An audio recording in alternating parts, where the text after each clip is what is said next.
Did you feel scared? Imagine fleeing your violent partner after years of abuse, only to be housed in a bed and breakfast with a threatening man next door. It happened to this woman. I've called her Zara to protect her identity. My children would cry in the night because they were scared.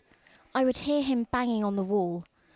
One time I met him on the stairs and he said, "If you don't make your children shut up, I'm going to stab you."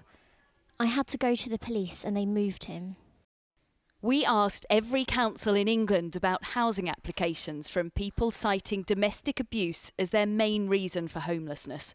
120 councils gave us full responses and revealed they had over 23,000 applications since 2018.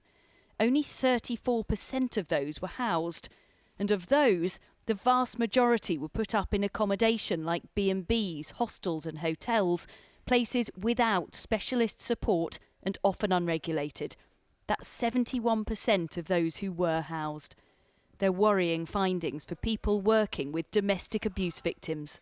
I would challenge any local authority to be able to say that they are keeping victims and their families safe in random temporary accommodation.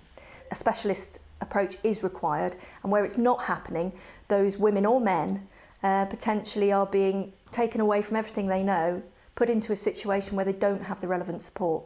This is one of our refuge bedrooms.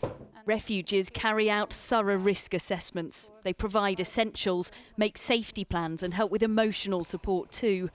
Manager Natrice told me the wrong housing can put lives at risk. Well, it's heartbreaking really, because they've left the perpetrator, but sometimes because the accommodation isn't suitable, they will then have no choice but to go back to the perpetrator. And then because the risk of it has escalated because they've left, they then could be in even more danger going back.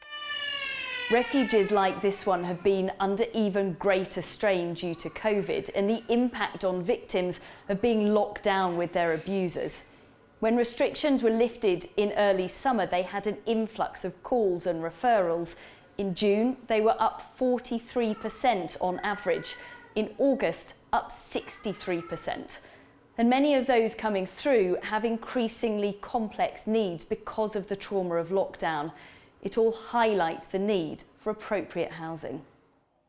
They had to turn dozens of women and men down at this refuge alone. Lack of suitable emergency space is one problem.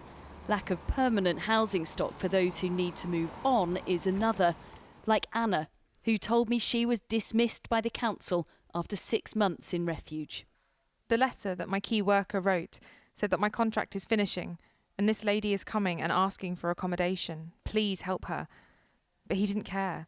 He said, "You don't meet the criteria." He didn't care that I could be in danger.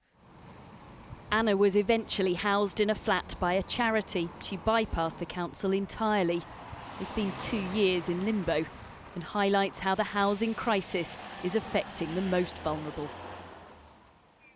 Tessa, really disturbing findings. You've put those to the government. What have they said? Well, they gave us a statement which said it is absolutely critical that victims of domestic abuse get support. They pointed to the domestic abuse bill, which is currently going through Parliament and will make it a legal duty for councils to give abuse survivors safe housing. Now, this week they announced an extra £6 million of funding. The refuge you saw in my report said it's a good start. They're pleased that they recognise what needs to be done, but there is still a long way to go and victims are suffering now. All right, Tessa, thanks very much for that.